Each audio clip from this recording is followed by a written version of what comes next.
Heather Haying is a scientist, educator, and author. In 2017, she resigned from her tenured professorship at the Evergreen State College, where for 15 years she provided undergraduates an evolutionary toolkit with which to understand what it is to be human and how to be critical, engaged citizens of the world. She is an insightful commentator about postmodern trends within the academy. I'm grateful to be here today. I was asked to consider ways that faculty, administrators, and students might foster free expression in higher education. As such, my comments are going to be a little bit different. I'm going to offer advice for members of each of those three groups. But first, I'll say this. Individuals doing the right thing cannot solve this problem. Game theory tells us that as an individual, if you stand against a mob, you will be torn apart, unless one of two things are true. One, a large number of other people are willing to stand with you and quickly. Or two, your institution has your back. Most people will not stand up for what they believe, because risk aversion and fear are powerful motivators. Given this, if you do stand up, you nearly guarantee that you will be alone or close to it. That leaves the second option. Your institution must have your back. Institutions of higher ed must adopt the Chicago principles, such that administrators, faculty, and students know that if they do stand up and defend their right to free expression, their institution will not turn on them.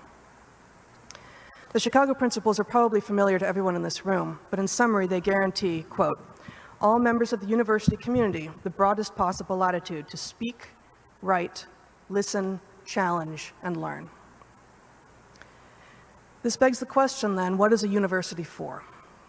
As Jonathan Haidt has argued, you cannot simultaneously maximize both the pursuit of truth and a pursuit of social justice.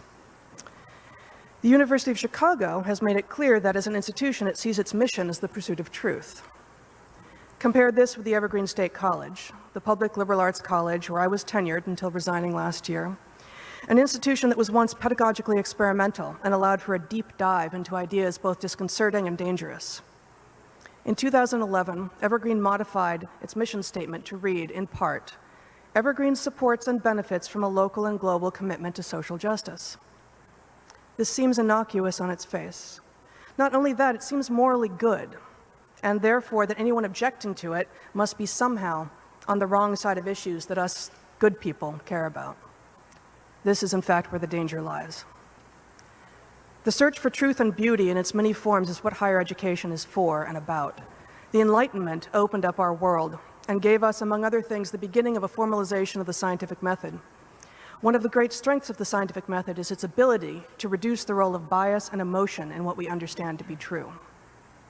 It is, at its core, the scientific method is, at its core, a method for reducing bias. But in an era of information overload, when it seems that nothing can be trusted, many are reverting to feelings, to trusting their own feelings above all else.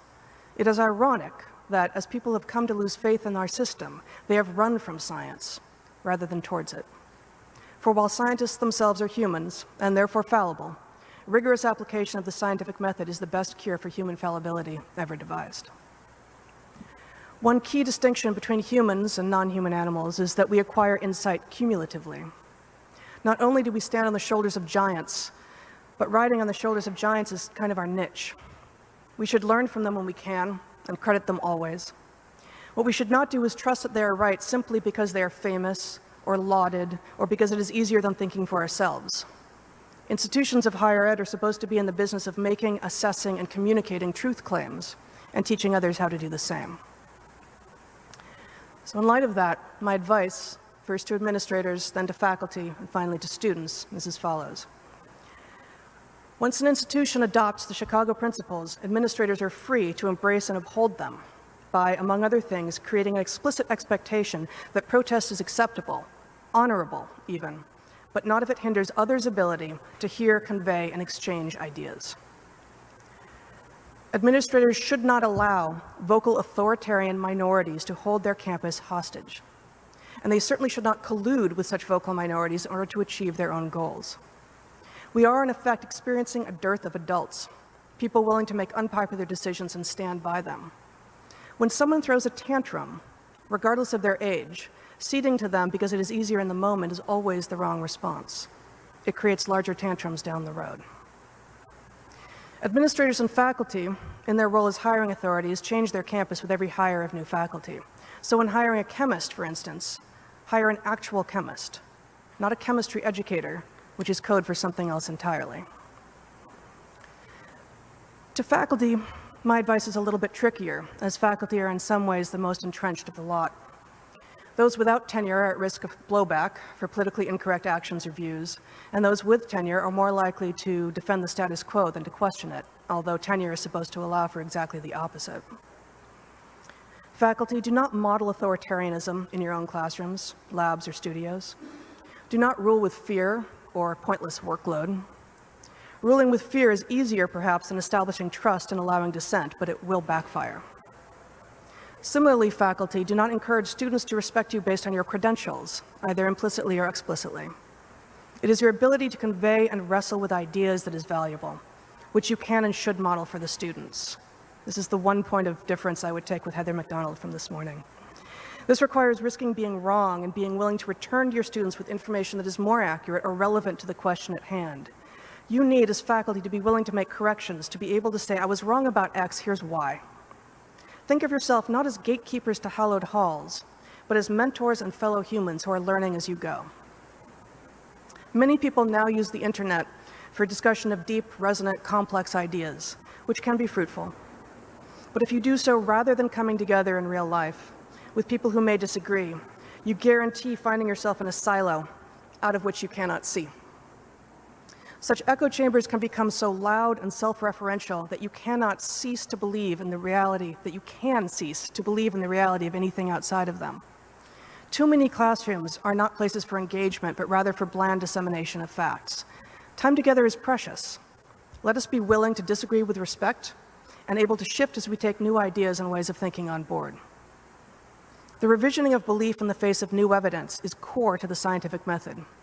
Everyone claiming a life of the mind should be willing to do the same, change their minds when the evidence calls for it. And finally, to students, I have the following advice, although truly this applies to everyone.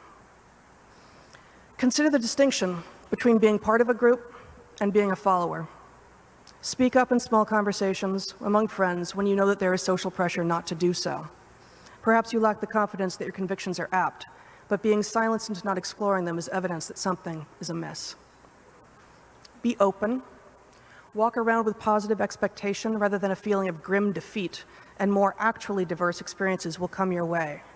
Do not seek safe spaces, be on the lookout for microaggressions, or demand trigger warnings. Yes, there are moments when what you want is the familiar. But if you allow yourself to take umbrage at that which is unfamiliar by convincing yourself that unfamiliar is synonymous with outrageous, you will have an ever narrower horizon. Embrace the idea of the unexpected, not just the unexpected itself.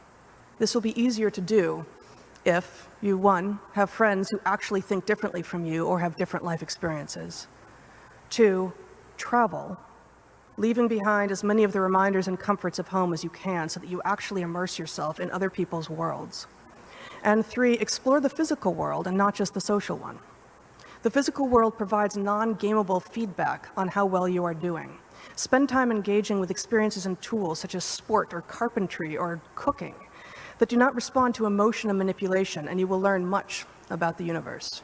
Remember, or come to realize, that all brains are different.